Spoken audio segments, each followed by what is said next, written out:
Good day, all. I am wearing a red t shirt today in honor of the old school Star Trek fans out there who know that the red shirts always get killed first.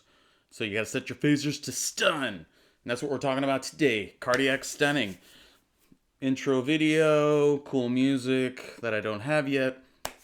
Anyway, so we're all aware of the 13 mLs per kilogram per hour rule.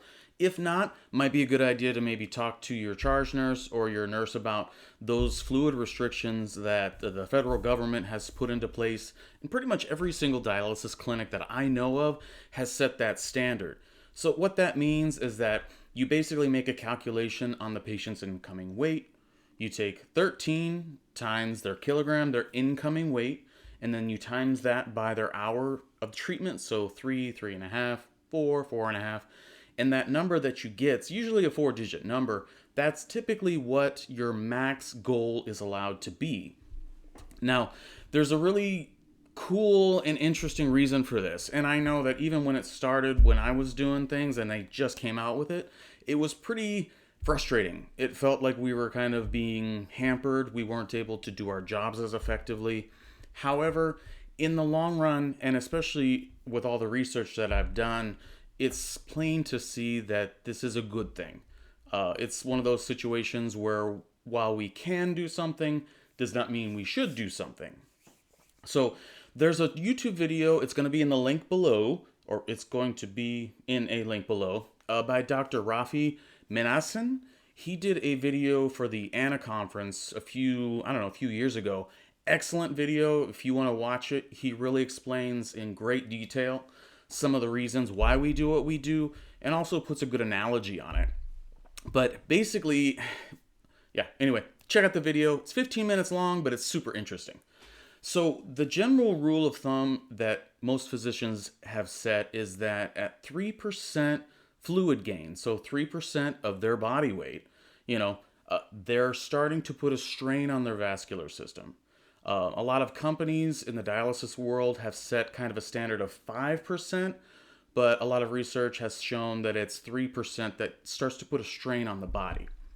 So, where this whole standard comes into play and what they mean by they talk about stunning is if you would imagine a car engine, for those motorheads out there, you have your engine running. You guys all probably know there's oil, there's antifreeze, hopefully gasoline or diesel, whatever you're into. But if you start losing oil pressure regularly, you know that there'll be slow but significant damage to the engine over time.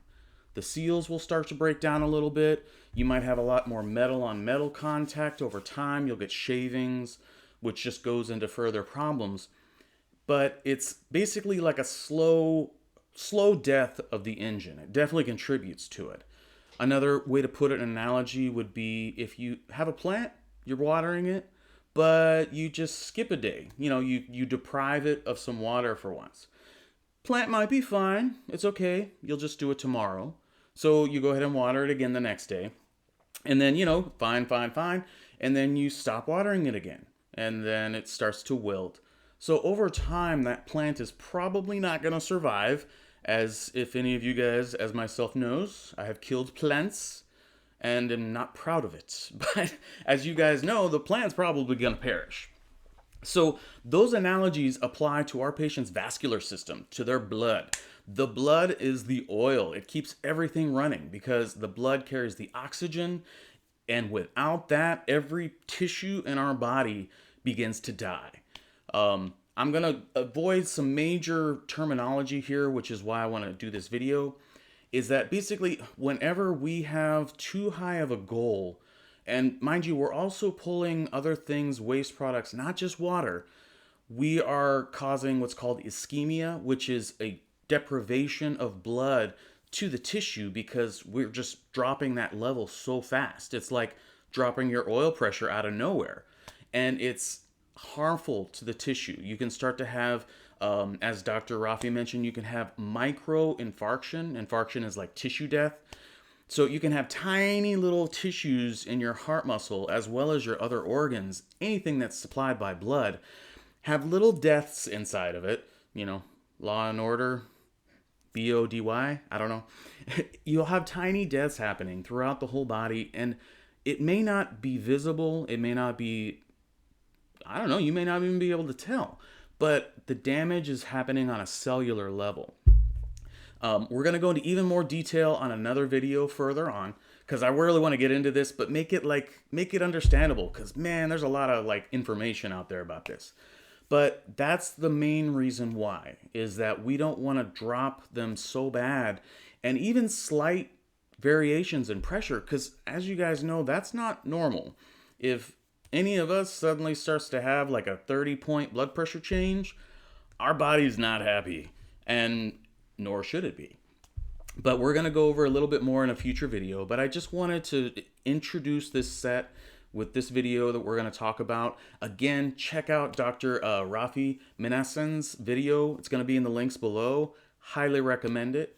And just think about, running your engine dry. Think about, not watering your plants. It's the same things that we do to the systems of our patients when we pull too hard and pull too fast.